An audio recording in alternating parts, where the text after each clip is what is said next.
Bismillahirrahmanirrahim. Assalamualaikum warahmatullahi wabarakatuh. Waalaikumsalam warahmatullahi wabarakatuh. Alhamdulillahirabbil alamin. Salatan taftahu biha futuhal arifin wa ala alihi wa sahbihi amma ba'du.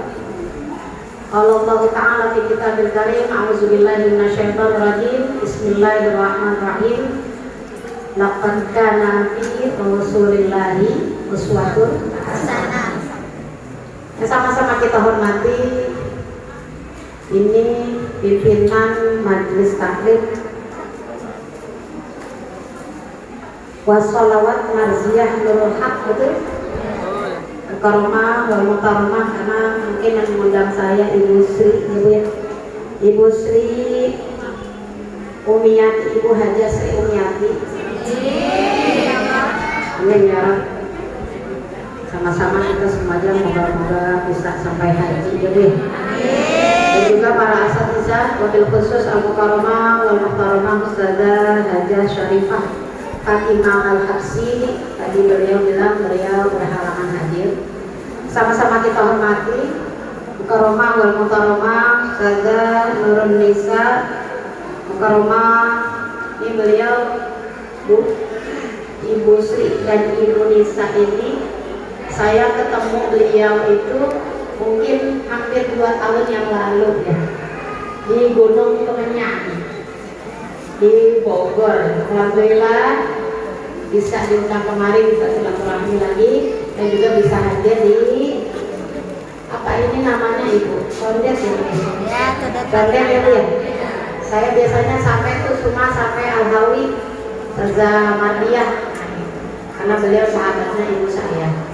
Dan juga sama-sama kita hormati Al-Mukarramah wal Muhtaramah Ibu RT 07 Ibu Mary. Ada hadir? Saya mohon maaf kalau salah-salah nengok ya Ibu. Yang sama-sama kita hormati Ibu RW 05 Ibu Fitria, dan juga para sepuh Al-Mukarramah wal Muhtaramah Ibu Hajah Hamidah, Ibu Hajah Sumiati, Ibu Hajah Ninti. Ada orangnya kok enggak ini? Ada ya Bu ya. Saya maaf ya, katanya orangnya di sini, saya nengoknya kemari. Maaf ya, ini lagi kenal-kenalin. Al-Mukarramah Ibu Hajah Ninti, Ibu Hajah Kari ya dia. Karyani.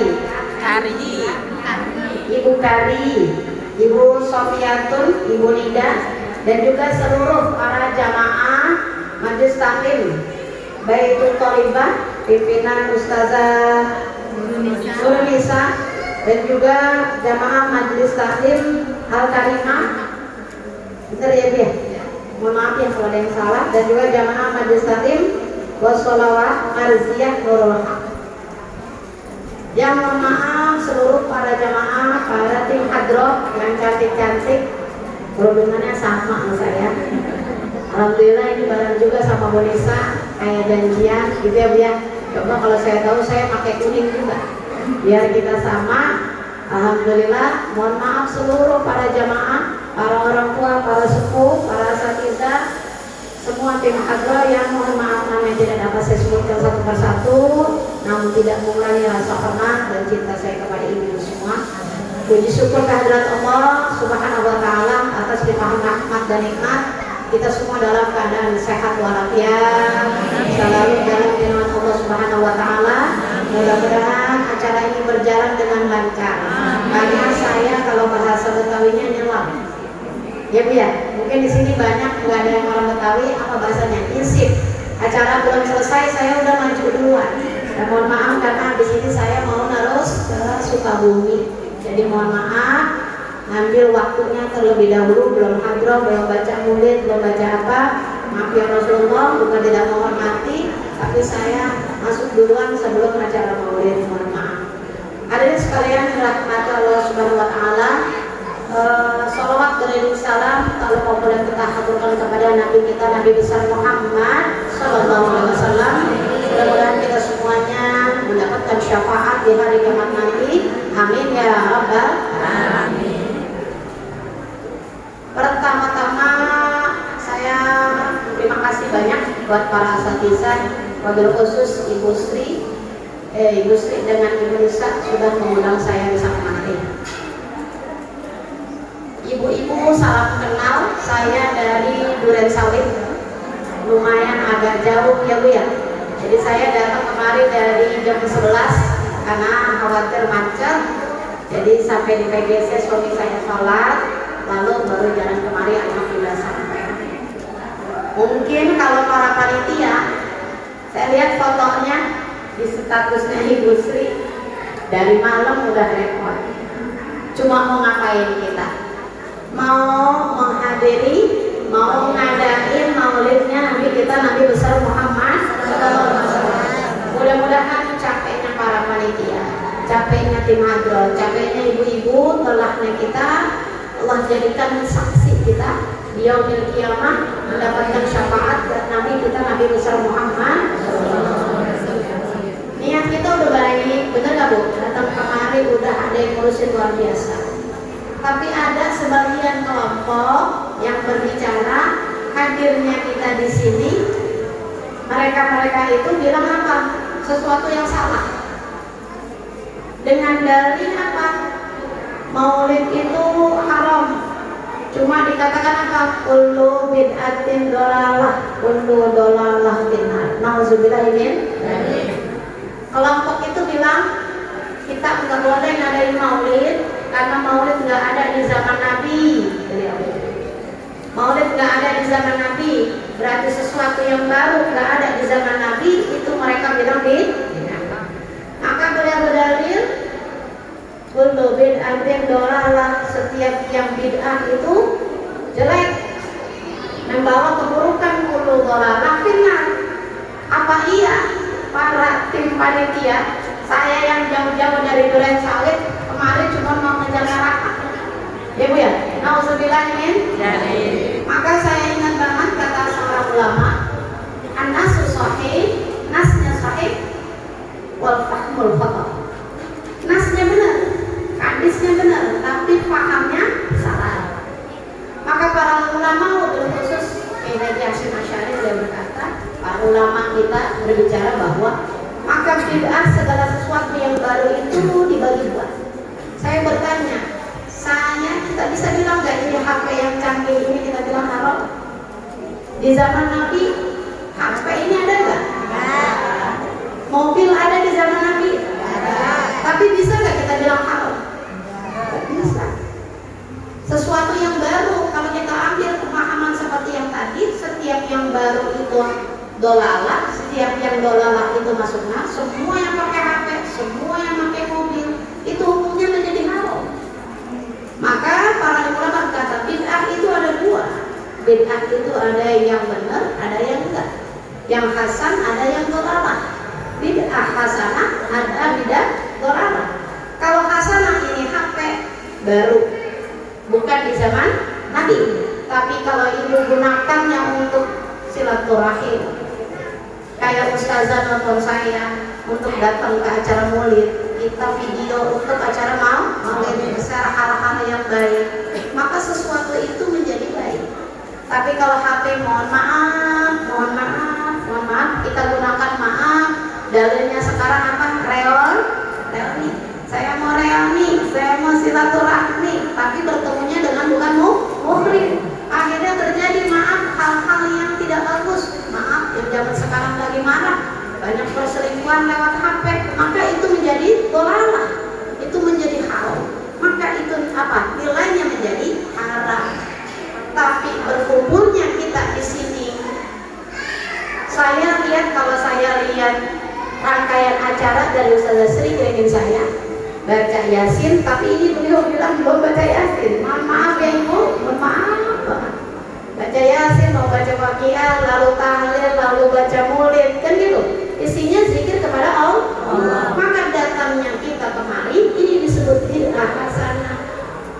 Sesuatu yang baru tapi baik, isinya adalah zikir, niat kepada Allah, maka ini dapat pahala luar biasa. Yang ngurusin dapat pahala, yang nyumbang tenaga dapat pahala, yang nyumbang berupa uang dapat pahala, yang lihat dapat pahala, yang rekam dapat pahala, yang dengerin rekamannya juga dapat pahala. Maka gak ada sama sekali kita kita bilang bahwa ini adalah kita semua bakal masuk neraka. Nauzubillah. Hati-hati kita berbicara pahaman yang salah. Maka datangnya kita kemari cuma kata para ulama apa? Karena ada 12 Rabiul Awal, ada Shahidul Marah, ada yang sedang bergembira. Siapa itu? Nabi kita, Nabi besar Muhammad SAW.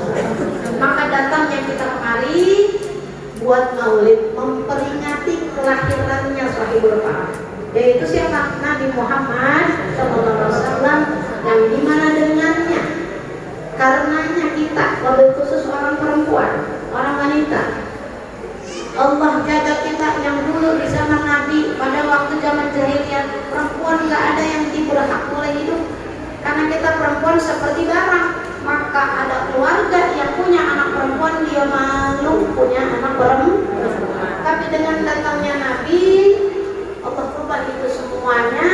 Maka kata Nabi, siapa yang punya anak perempuan 1 ataupun 2, aku nanti di surga kayak gini sama dia. Maka mulai dari itu Allah angkat derajat kita, kaum para wanita. Maka sudah menjadi seyogianya, menjadi keharusan kita orang perempuan sangat mahabbah dan cinta sama Nabi. Karena wujud apa? Terima kasih kita sudah Allah angkat derajat melalui Nabi kita. Apa disebutnya? Wasilah. Nabi Muhammad menjadi wasilah, kita diangkat derajat kita. Maka kayak sekarang saya tanya, ibu semua punya anak? Ya. Punya suami? Ya. Kalau suami kita ulang tahun, apa anak kita ulang tahun, benar nggak bu? Kita rayain kan? Kalau yang punya rezeki ada yang di rumah makan. Kalau nggak ada, Turki. Ibu ngerti nggak Turki? Turu-turu kita. Ya, turu-turu kita. Ngadain acara di rumah kita doang, Turki. Ibu murid, ada rezeki, manggil orang banyak, betul nggak? Kalau nggak ada ya Turki. Saya bilang, ya ini sekitaran kita aja udah ya, kita bisa satu majlis dia majlis. Ataupun di rumah kita, saya diajarin sama saya waktu saya di Mesir, kalau maulid Nabi, bahagiain keluarga. Yang biasanya hari-hari makan telur, hari itu makan ayam, begitu maksudnya. Hari-hari itu nggak pernah beli kue, hari itu beli kue. Buat apa? Menyambut kelahiran Nabi. Maka memperingati maulid Nabi hukumnya mubah, boleh. Yang namanya boleh kayak makan. Ibu tahu makan? Makan tahu boleh, makan nasi boleh, makan apa boleh. Dengan syarat makan menjadi boleh ya kalau kita lapar, betul. Tapi yang diharamkan kalau makan barang yang haram. Contoh, makan boleh, tapi kalau makan babi nggak boleh. Maka begitu juga maulid, kalau isinya zikir sama Allah boleh. Tapi kalau zikir isinya maaf, bercampur orang laki sama perempuan, duduk bareng, adanya khalwat sehingga terjadi maksiat, maka maulid itu menjadi haram. Ya kita ini mah turu-turu perempuan semua. Apa iya kita mengajarkan hal yang haram? Maka jangan pernah ragu lagi, jangan ada yang bertanya lagi ini maulid haram apa halal. Jangan seikut-ikut kita lihat ada di Facebook, ada di WA, ada di IG, ada di Twitter, TikTok yang lagi ramai ya. Maka nggak usah didengar. Maka kata para ulama, kalau orang berbicara begitu tinggal aja, tinggal apa? Tinggal zikir. Nggak usah kita dengerin. Cuman apa? Ya kalau dia mau silakan dia datang kepada orang yang ngerti. Saya hak buruknya. Ya kalau itu dia jangan buat apa? Kan gitu kan? Maka dia sesama para ulama kita biasa berdebat dan berbicara itu biasa. Maka hukum daripada kita melakukan ini, biar kita aman, biar kita murtad, tenang, hukumnya mubah. Kalau mengerjakan sesuatu yang baik dalamnya mendapatkan pahala. Maka datangnya kita di sini dapat insya Allah keridhaan dari Allah Subhanahu wa Ta'ala dan dari Nabi kita Muhammad SAW. Dan yang kedua, apa sih hikmah daripada maulid Nabi? Tadi ayat itu tadi baca sama qari'ah kita. Laqad kana fi Rasulillahi uswatun hasanah. Di dalam Nabi, gitu ya, di dalam dirinya Nabi, Allah kirimkan Nabi kita menjadi apa? Uswah hasanah, suri tauladan yang baik. Maka ketika kita melaksanakan maulid, maka yang kita bahas apa? Yaitu adalah hal akhlak peranainya Nabi. Nabi. Maka di antara hal akhlak peranainya Nabi yang paling utama, Nabi Muhammad punya sifat. Apa itu? Jujur. Saya bicara yang gampang-gampang aja, tapi yang sering kita lakuin. Alaikum bisidqi, kata Nabi. Ayo kita harus jujur. Kenapa? Fa inna sidqa yahdi ilal bir. Kalau yang namanya jujur itu mengajak kita kepada apa? Kebaikan. Wa innal birra yahdi ilal jannah. Karena kebaikan itu menunjuk jalan kita untuk menuju surga. Maka Sayyidina Muhammad berpesan sama Sayyidina Ali. Siapa Sayyidina Ali itu? Sahabatnya Nabi, sepupunya Nabi, mantunya Nabi. Nah itu namanya sejarah kita bisa paham. Apa Nabi Muhammad?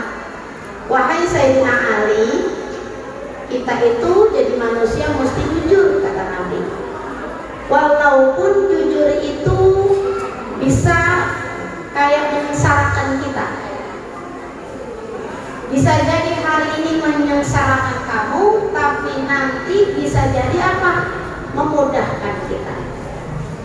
Janganlah kamu berbohong, kata Rasul ke Sayyidina Ali. Karena bohong itu bisa jadi hari ini memudahkan kamu, tapi lain waktu bisa jadi dia membahayakan kita semua. Maka hati-hati. Maka ayatul munafik, tanda-tanda orang munafik. Idza hadasa kadzaba. Kalau dia bicara dia bohong. Apakah kita mau termasuk orang munafik? Maka nauzubillah min dzalik, kata Rasul, jaga diri kita daripada apa? Kebohongan. Ayo alaikum bisidqi. Wajib bagi kita bilang apa? Jujur yang paling utama. Walaupun ketika kita jujur rasanya pahit. Ya dah, saya jujur, biarin dah. Kita salah, kan gitu kan? Gak apa-apa. Dan yang kedua, akhlak Nabi, Bu. Nabi itu, kata Nabi begini. Saya selalu ingat cerita ini yang membuat kita auzubillah min dzalik berbuat ini. Kata Rasul ini, la yadkhulul jannah. Udah pasti gak masuk surga tuh. La yadkhulul jannah namamah. Yang sering terjadi di antara manusia. Tidak akan masuk surga orang yang suka adu domba. Bukan kambing diadu, tapi apa? Bicara sana, bicara sini, membuat orang lain apa? Bermusuhan. Itu namanya adu domba. Apa dalam bahasa Arab disebut namamah atau namimah, yaitu adu domba. Saya ada sebuah kisah yang saya pernah dengar dari para ulama sufi, itu cerita tentang namamah. Ada seorang, bahasanya itu apa ya, gubernur lah. Kalau gubernur kan kecilan, nah, menteri, dia menteri, kalau menteri kan banyak, ya. Ada menteri A, ada menteri B. Menteri ini yang si A deket banget sama pimpinannya. Maka si B ini agak males melihatnya gara-gara terlalu dekat. Dia suka. Kayaknya kalau orang berantem tuh dia suka. Maka si B ini bilang sama Umar, ya Amir, tolong, kamu mau tahu nggak? Si A itu yang dekat banget sama kamu, dia kalau di belakang cerita sama saya, dia bilang dia nggak seneng kalau ngobrol sama kamu. Katanya mulut kamu bau. Tandanya tuh kalau ngomong sama kamu dia suka begini nih. Nutup mukanya, dia bilang gitu. Sang Amir nih marah. Wah, bener-bener ini ya. Ngomong aja, kenapa sih dia ngomong sama orang? Kita kan kalau diaduin sama orang jadi begitu, betul nggak Bu? Apa sih dia nggak ngomong langsung sama saya, bilangnya sama dia pakai nggak mau ngomong sama saya gara-gara mulut saya. Maka si B ini yang tadi tukang adu domba, kamu disuruh datang tuh ke Amir, bilang sama dia panggil. Suruh kamu disuruh ketemu sama Amir itu, sama pimpinan kita, kamu disuruh ketemu, biar raja lah misalkan Amir. Ya kalau begitu caranya saya mau jalan dulu ya, sebelum kamu pergi ke sana, ayo kamu makan dulu bareng sama saya. Diajak makan tuh Bu, baik banget tuh si B. Diajak makan, tapi diajak makan yang bau-bau. Mungkin kayak kita ibu ada yang suka jengkol apa enggak? Doyan ya? Kenapa enggak? Diajak makan jengkol, kalau kita doyan senang banget diajak makan jengkol. Diajak makan pete, diajak makan bawang. Tuh, kalau sate kan ada yang bawang mentah. Kan kalau mentah agak ambreng baunya. Iya ya, baunya tuh agak gitu ya. Sebelum ke Amir itu diajak makan. Tiba-tiba dia disuruh datang ke sana, pas nyampe sana, saking penasarannya tuh Amir, pimpinannya itu apa? Ngomongnya tuh sengaja deket sama si A. Diajak ngobrol deket, karena dia tahu diri. Karena dia tahu diri kan begini bu, nggak enak karena mulutnya tahu. Ya tetap begini. Kata Amirnya, bener nih kata si B. Dia gedek sama saya, dia benci sama saya, benci sama bau mulut saya. Ya udah ah, nih langsung bikin surat, bilang sama dia, nih kamu ah, nanti antar ke si Fulan, kamu ngambil hadiah di sana. Keluar dari sana si B lihat, oh ini orang bukannya dihukum. Karena tugas dia belum selesai nih kayaknya dia dihukum sama raja. Kok kamu, kata dalam hati dia, kok ini orang gak dihukum? Kamu suruh ngapain? Saya disuruh ngambil hadiah. Loh, kok malah dapet hadiah? Ya udah kalau gitu caranya, sini suratnya saya yang bawa, saya yang ambilin hadiah kamu. Dibawalah ini surat. Masih belum dibuka isinya karena kata Amirnya, kata rajanya, jangan dibuka karena yang berhak membuka siapa? Yang tadi di situ tempat ngambil hadiah. Sampai di sana dibuka, ternyata itu adalah tempat pancung. Oh, apa kan? Tempat pancung. Sampai di sana, pas dibuka, apa isi suratnya? Pancung yang bawa surat ini. Yang bawa siapa? B. Dipancung tuh akhirnya. Maka itu, mau sebagaimanapun kita urus, kita niatnya ngamimah, Allah punya jalan. Maka jangan pernah khawatir ketika kita dapat fitnah. Insya Allah, Allah pasti jaga kita. Na'udzubillahi min dzalik, kita punya sifat nama. Maka yang ketiga sifat Nabi apa lagi? Nabi itu sangat apa? Rahim. Apa itu rahim? Punya sifat kasih sayang. Kata Allah apa? La yurhamkan. Man la yarham la yurham. Man la yarham la yurham. Barang siapa yang tidak punya kasih sayang, maka tidak akan diberikan kasih sayang oleh Allah. Mohon maaf, saya setiap ada kata kita harus ngambil kisah-kisah di zaman Nabi. Sifat kebaikan Nabi yang luar biasa harus kita contoh. Kisahnya ada seorang, maaf ibu, tukang sapir. Saya ngomongnya apa ya? Tukang minta-minta lah ya. Tukang minta-minta dari orang Yahudi. Nenek-nenek sudah tua, gak punya kaki, gak punya tangan, matanya buta. Coba kita ulangi ya. Gak punya kaki, gak punya tangan, matanya buta. Hidup doang. Dia duduk di, saya boleh angkat telepon suami saya bentar ya.